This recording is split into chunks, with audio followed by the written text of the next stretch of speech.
Bonjour à toutes et à tous. Alors, rassurez-vous, il n'y a pas eu un coup d'État à la Chambre de commerce et d'industrie France-Russie.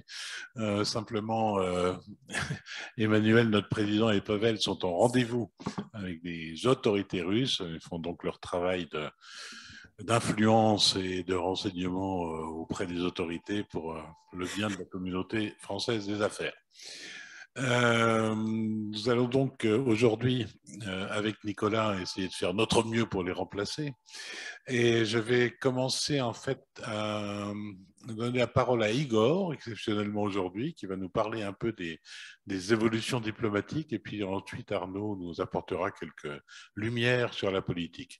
Donc n'hésitez pas à poser vos questions pour qu'on ait un peu de matière pour la discussion ensuite. Donc Igor, c'est à toi. Merci Gilles, bonjour à tous. Je vais donc ouvrir le bal avec le volet diplomatique de notre séance d'aujourd'hui.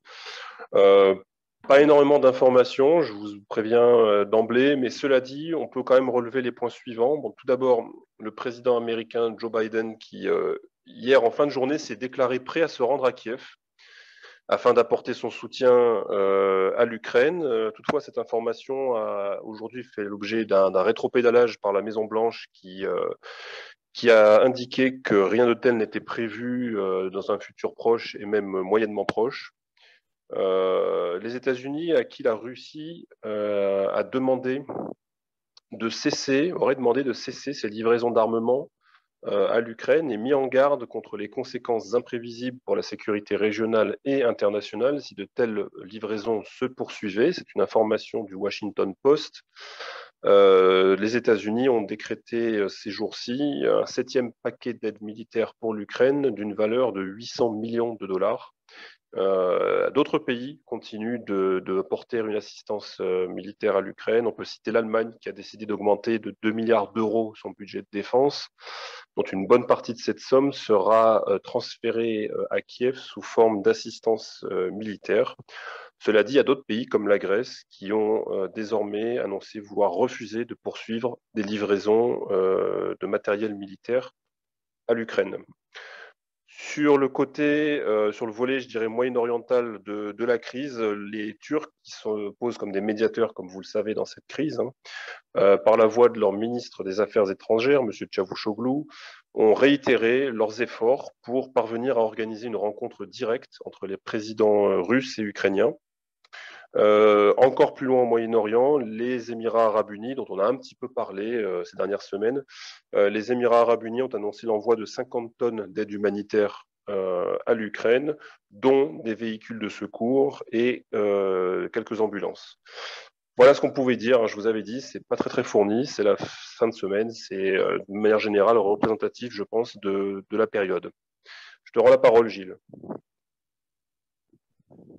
Bien, alors je m'aperçois d'ailleurs, je ne me suis pas présenté, je suis désolé. Donc Gilles Chenesso, vice-président de la Chambre de commerce et d'industrie France-Russie. Arnaud, à toi, n'hésite pas. Oui, moi aussi, merci, cher Gilles. Une actualité économique et politique intérieure assez limitée en ce qui me concerne également. Deux nouvelles simplement. D'une part, le conseiller économique du président Poutine, Maxime Oreshkin, qui a confirmé l'indexation extraordinaire des minima sociaux, du salaire minimum, des pensions de retraite en Russie pour tenir compte de l'inflation, inflation dont j'ai dit hier qu'elle s'élevait actuellement à environ 17% en rythme annuel. Et dans le domaine politique, la condamnation à une amende de Lev Schlossberg, qui est le chef de la fédération régionale du parti Yabloko pour Pskov, élu régional bien connu et emblématique de l'opposition au Kremlin au sein du parti Yabloko. Voilà pour aujourd'hui. Très bien. Alors pour l'instant, on n'a pas beaucoup de questions, mais on a une. Donc bonjour, on reparle d'un défaut de paiement éventuel de la Russie début mai, avec une volonté des USA de mettre la Russie en défaut général de paiement. Quelles seraient les conséquences pour la Russie? Difficile à dire. Alors, ce qui est certain, effectivement, c'est qu'un certain nombre d'entreprises privées ou publiques, d'ailleurs, russes, font des paiements pour rembourser, mais leurs virements ne sont pas crédités en devises étrangères sur les comptes de leurs créanciers, pour les raisons que l'on connaît. Donc il s'agit évidemment d'un défaut technique. Ces groupes ont de l'argent, mais les paiements en devises étrangères sont extrêmement compliqués. Il y en a eu très peu. Gazprom et Rosneft ont été autorisés à en faire début mars. Donc c'est un défaut technique qui sera peut-être utilisé. Il faudra voir comment. Encore une fois, ça ne reflète pas évidemment l'état en réalité des finances ni de ces entreprises ni de la Russie. Très bien. Je vois qu'on n'a pas plus de questions, donc je ne sais pas si vous avez des thèmes que vous auriez aimé l'un ou l'autre approfondir peut-être par rapport à ce qu'on a vu auparavant. Je crois qu'on peut, malheureusement, on ne peut que répéter ce qu'on a dit hier, c'est-à-dire on est entré depuis quelques jours, et ça va durer, je pense, quelques jours, et je crains plusieurs semaines, dans une nouvelle phase de la crise ukrainienne, une phase militaire. C'est-à-dire que de part et d'autre, et ça les responsables russes et ukrainiens l'admettent, le disent publiquement, ça va se jouer dans le Donbass, sur le terrain. Comme le soulignait Igor lors de nos précédentes séances, l'un des chapitres des discussions qui ont lieu depuis des semaines, c'est-à-dire le chapitre sur la neutralité de l'Ukraine, sur plus précisément son statut hors bloc, ça paraît à peu près acquis sur le principe, même si le diable est dans les détails, la question des garanties n'est probablement pas tranchée, mais tout le reste va se décider par les armes. Voilà, voilà où on en est aujourd'hui. Et de fait, il n'y a pas grand-chose à dire sur la diplomatie, parce que la diplomatie est en congé, malheureusement. Comme je le disais hier, on ne peut certes pas exclure de nouvelles sanctions, mais comme le relevait le conseiller à la sécurité nationale des États-Unis, M. Sullivan, les sanctions majeures ont déjà été prises. Donc voilà un petit peu où on en est et pourquoi aujourd'hui et peut-être ces jours prochains, on aura moins de choses à dire. Merci Arnaud. Une autre question, quelle serait la riposte russe à l'adhésion de la Finlande à l'OTAN? Enfin, quelle pourrait être, j'imagine, la riposte russe? On expliquait hier qu'il y avait déjà des avertissements qui étaient faits, qui étaient émis par la Russie sur ce qui pourrait se passer à Kaliningrad et j'allais dire un renforcement probablement du dispositif militaire russe à Kaliningrad. Donc vous savez qu'il s'agit d'un avant-poste de la Russie dans la région de la Baltique, la Russie qui, lorsque l'URSS s'est effondré, a perdu toute la profondeur stratégique dans la partie nord de la mer de la Baltique, qui aujourd'hui est quelque part limiter cette profondeur stratégique à celle du golfe de Finlande, qui, comme chacun sait, n'est pas un très très grand golfe. Donc il y a une perception de vulnérabilité de Saint-Pétersbourg et qui n'est qu'à quelques encablures des pays baltes où se trouvent des bases de l'OTAN, puisque les pays baltes font partie de l'OTAN. Donc si maintenant la Finlande aussi décide de franchir le Rubicon et de devenir un pays de l'Alliance, évidemment que ça rapprochera fatalement, mécaniquement, encore un peu plus l'OTAN de Saint-Pétersbourg, la deuxième ville du pays. Alors sur les ripostes, on ne peut pas encore trop les évaluer, on peut en imaginer certaines, mais ce qui est certain, c'est que aujourd'hui le ministère des Affaires étrangères a évoqué, a mis en garde en réalité contre ce scénario et expliqué qu'il y aurait des conséquences majeures pour la stabilité dans toute la région de Scandinavie et de la mer de la Baltique. Alors dire ce qu'on peut imaginer, qu'est-ce que les Russes entreprendront comme contre-mesure pour répondre à ce qu'ils perçoivent comme un défi, probablement comme un défi à leur sécurité, c'est encore difficile de le dire, mais très certainement, il y aura un volet militaire. Probablement des missiles tactiques à Carélie, hein. Ça paraît inévitable. Ouais. Et si on parle de l'adhésion de la Suède, c'est différent ou c'est la même problématique? Disons que, à part que la Suède évidemment n'est pas voisine immédiate de la Russie. Encore faudrait regarder le jeu des frontières maritimes en mer Baltique, mais il y a une proximité, mais il n'y a pas de contact immédiat. La Suède était quand même, je dirais, à un niveau d'intégration avec l'OTAN probablement plus avancé en termes de compatibilité de standards et même tout simplement de démarche et d'état d'esprit. On a déjà dit, on peut le redire, que la Suède, depuis plus de 2 siècles, c'est le principal compétiteur historique de la Russie en mer Baltique. C'est un État qui, en général, a une posture assez offensive, si ce n'est plus à l'égard de la Russie depuis l'époque tsariste, hein, au minimum. Donc, il y a des contentieux historiques que l'on connaît. Cela dit, c'est un peu le gros morceau, puisqu'il y a une industrie de défense qui est quand même assez florissante en Suède. C'est intéressant de le rappeler parce que souvenez-vous qu'il y a quelques semaines, on évoquait les modèles de neutralité suédois et autrichiens. Souvenez-vous cette histoire, quand on cherchait finalement à quoi l'Ukraine post-conflit pourrait ressembler en matière de neutralité. Alors, on avait dépassé le chapitre de la finlandisation et on parlait d'Autriche et de Suède en se référant à des déclarations qui avaient été faites dans le cadre manifestement des discussions russo-ukrainiennes. Et on était arrivé à la conclusion que la Suède, en termes de matière de neutralité, c'est pas forcément ce qui se faisait de mieux, ni d'ailleurs de démilitarisation. Et puis, donc par conséquent, c'est un tout en fait, hein, c'est un tout parce que c'est une problématique de sécurité régionale. Désormais, il n'y aura plus aucun pays en Baltique, à l'exception forcément de la Russie, qui sera hors bloc. Ils seront tous dans l'OTAN. Merci Igor. J'ai une question à Françoise. Il faudra que tu reprécises ta question. Que Mécan dans le Donbass, je ne sais pas de quoi tu parles. On a une autre question. Alors, sur le pétrole et le gaz russe, alors j'imagine exportés, concrètement, comment sont-ils utilisés? Dans quels produits et services sont-ils utilisés? Question de Donatien, c'est pareil. Est-ce que tu parles de l'export, tu parles de quoi?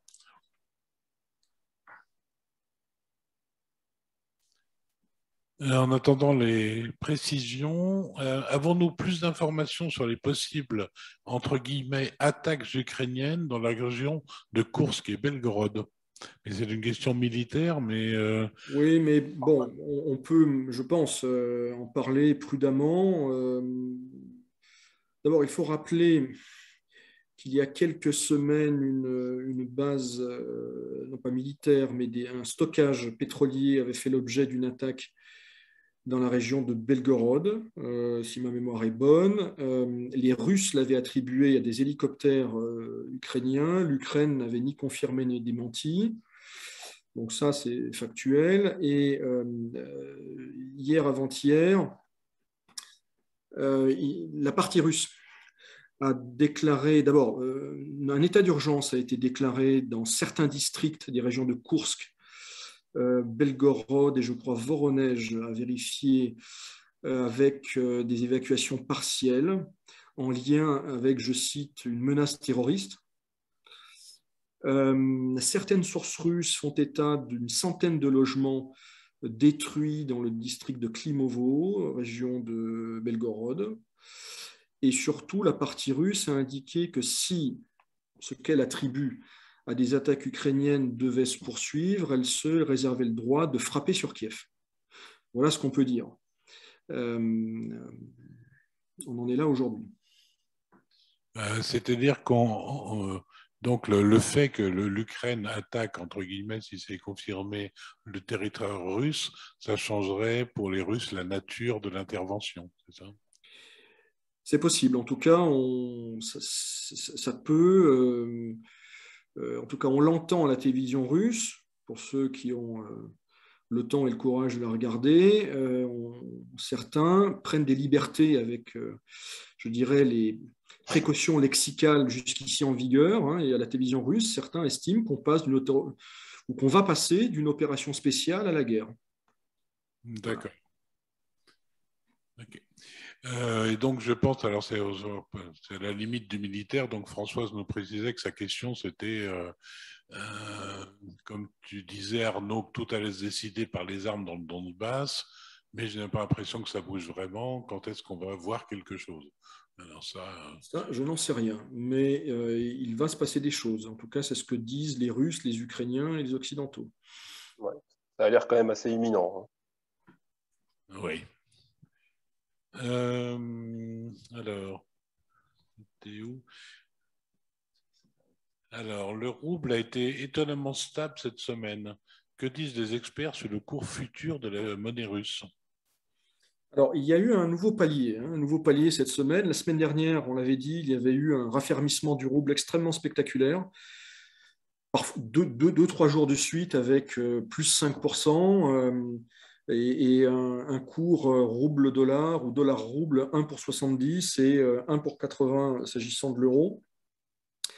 Et à ce moment-là, la Banque centrale de Russie a annoncé certaines libéralisations sur le marché des changes pour les particuliers. Les particuliers qui peuvent désormais, enfin qui pourront en tout cas dès lundi 18 avril, retirer des devises, dollars et euros, à concurrence de 10 000 dollars ou équivalent. Voilà. Donc, ça a fait mécaniquement baisser un petit peu le rouble, qui est aujourd'hui environ 1 pour 80 s'agissant du dollar et 1 pour 86, 87 en ce qui concerne l'euro. Mais effectivement, c'est un nouveau palier assez stable dans les conditions de marché, encore une fois, que l'on connaît. Juste un élément de contexte à l'appui de ce que vient d'expliquer Arnaud. Au mois de mars, les Russes ont retiré l'équivalent de 10 milliards de dollars aux distributeurs. Donc, il y a toujours cette logique d'avoir un coussin et d'avoir des liquidités pour, le cas échéant, faire face à certaines difficultés. D'accord, donc une question plus politique de certaine façon.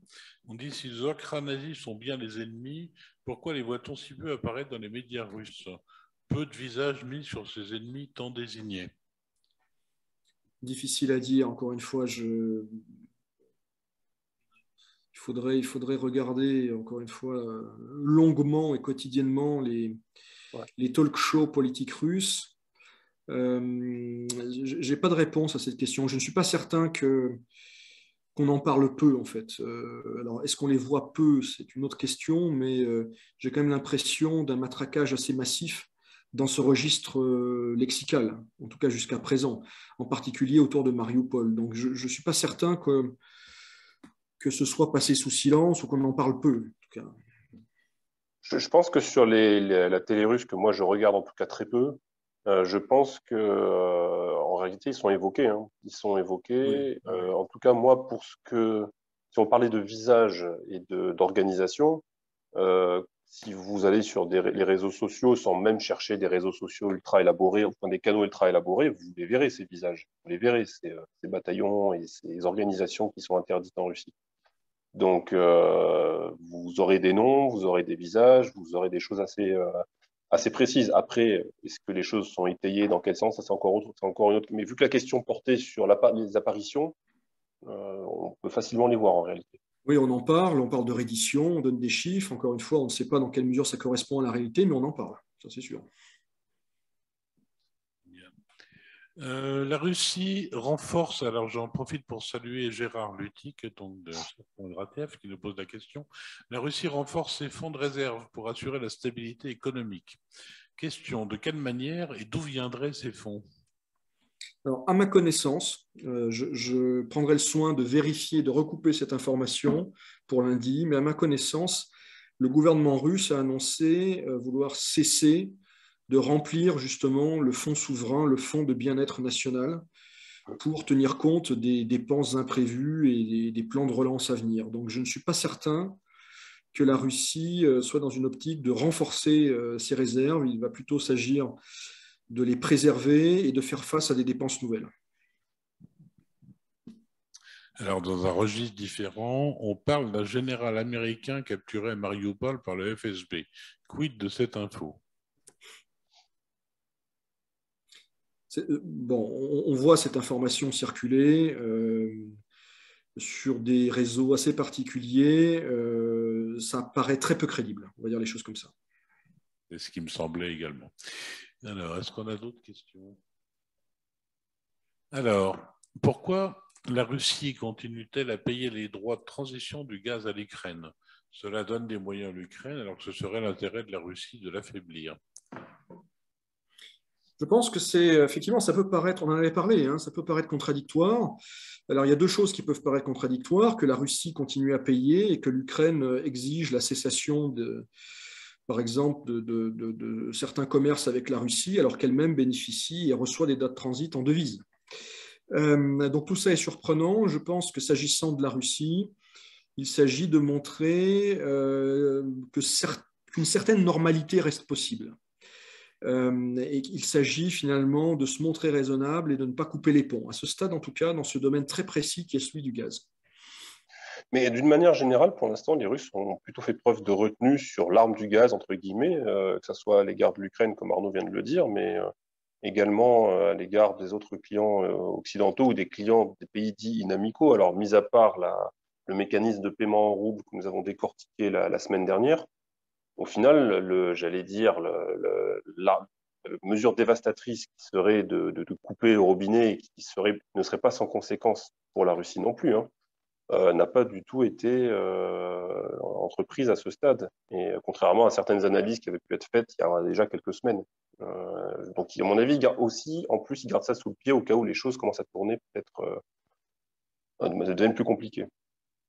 De façon générale, sur les sanctions contre sanctions, les Russes sont plutôt dans une logique de réaction.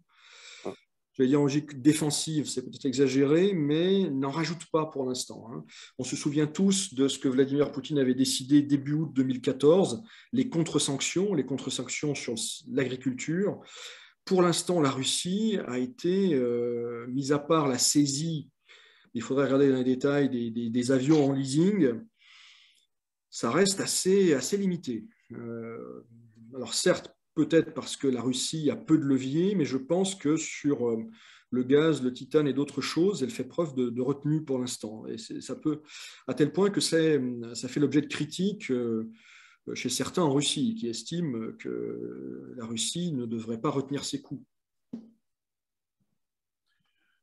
Les fondeurs d'or occidentaux refusent de le faire pour leurs Russes. Quelle en sera l'incidence sur les réserves russes, d'or russe? Je ne comprends pas la question et je suis donc incapable d'y répondre, monsieur le vice-président. Bien. Donc Gérard, je ne sais pas d'où vient l'information. Voilà. Alors, une question beaucoup plus pratique. Je ne sais pas si on a quelqu'un qui peut répondre à ça. Bonjour. Est-ce que les envois de courrier depuis la Russie vers la France est impacté ou sont impactés? Je dois envoyer des documents pro et je doute que cela fonctionne encore bien avec DHL ou autre. Auriez-vous un retour d'expérience? Moi, j'ai aucun retour d'expérience. Je ne peux malheureusement pas partager sur ce niveau-là. Les seules informations relatives à l'activité postale, je ne parle pas de DHL, mais je parle des postes étatiques classiques. J'ai vu que certains pays comme la Pologne, les Baltes, je crois aussi la Suède et la Finlande dont on a parlé, en tout cas la Suède, allaient bientôt cesser de traiter les colis et les lettres en provenance ou à destination de la Russie et de la Biélorussie. Je n'ai pas d'informations en ce qui concerne la France, ni pour DHL d'ailleurs, ni pour les messageries spécialisées. Ouais, pour la France, actuellement, ça marche. On peut envoyer du courrier depuis la Russie vers la France en utilisant la poste russe.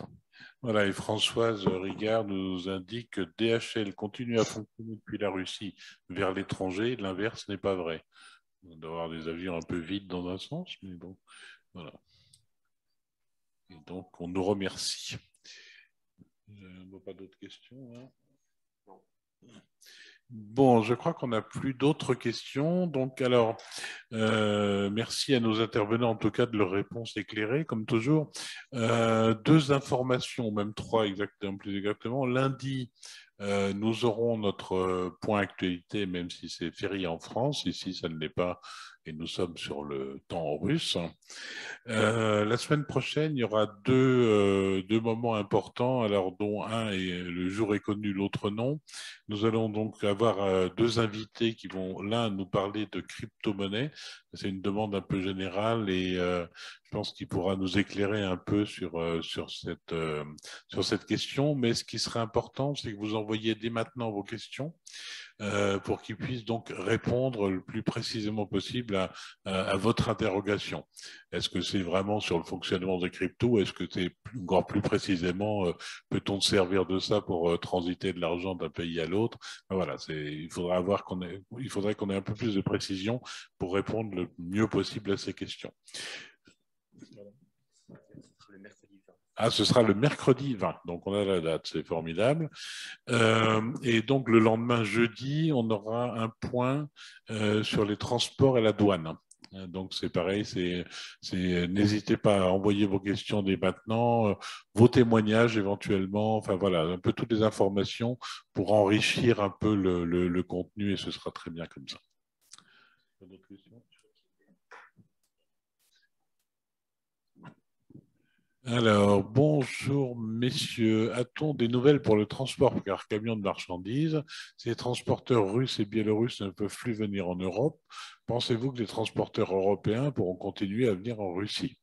Alors, c'est précisément la thématique de ce qu'on aura jeudi. Est-ce que quelqu'un a déjà une précision à apporter aujourd'hui là-dessus ou pas? Non, pour l'instant, la seule chose qu'on peut dire, c'est que effectivement, les camions continuent à traverser la frontière.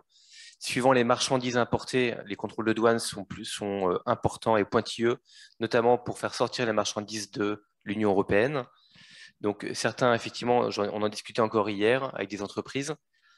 Certaines personnes ont pu envoyer et recevoir les marchandises en 3 jours. D'autres, ça a mis 2 semaines. Donc, c'est très variable, mais ce qui est sûr, ce n'est pas fluide du tout. Voilà. Et ensuite, ce qu'il est dit également, c'est que je crois que dans 14 jours, les camions russes devront avoir quitté le sol européen. Et donc, à partir de là, je ne sais pas quelle contre-mesure on peut attendre de la part de la Russie. Et ça, j'imagine que jeudi, on aura des réponses. Oui, c'est vraiment une question intéressante. Voilà. Je vois une question passée. Quelle est la situation des employés de sociétés qui ont gelé leur activité depuis plus d'1 mois, McDo et compagnie? Continuent-ils à être payés? À ma connaissance, oui. Il y a très peu de cas. Et dès qu'il y en a, ils font évidemment les gros titres. En tout cas, la presse russe s'en fait l'écho j'allais dire, de cessation de paiement, y compris cessation de versement de salaire. Donc, de façon générale et à quelques rares exceptions près, les entreprises, notamment les entreprises étrangères qui ont annoncé des suspensions d'activité, continuent d'honorer leurs obligations sociales et de payer les loyers, pour l'instant en tout cas. Alors là, il faudrait passer ce qui doit être une précision, j'imagine. La Biélorusse va limiter à 50 km de la frontière l'entrée des camions de l'Union européenne sur son territoire.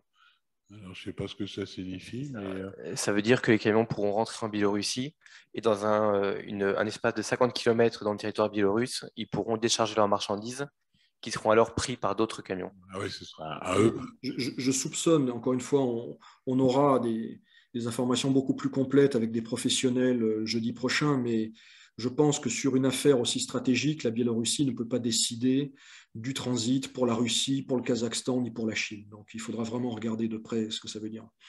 Tout à fait. Donc, envoyez bien toutes vos questions et témoignages pour jeudi, ce sera vraiment intéressant. Voilà, s'il n'y a plus d'autres questions, il me reste à vous remercier tous, alors, à la fois nos intervenants, mais également tous nos auditeurs. Merci de votre fidélité. Nicolas va nous faire quelques annonces. Alors, les annonces habituelles.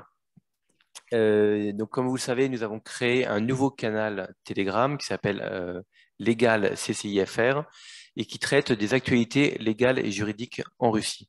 Le canal est en 2 langues, donc n'hésitez pas à vous y inscrire.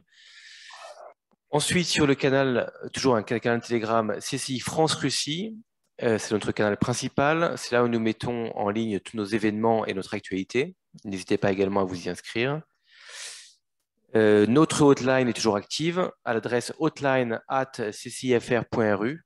Donc, n'hésitez pas à envoyer vos questions, et en particulier toutes les questions logistiques et crypto-monnaies, afin qu'on puisse les transmettre à nos intervenants avant mercredi et avant jeudi. Voilà, sinon, prochain rendez-vous, c'est lundi à 17h30, heure de Moscou, avec le même lien. Et la CCIFR reste avec vous. Tenez bon.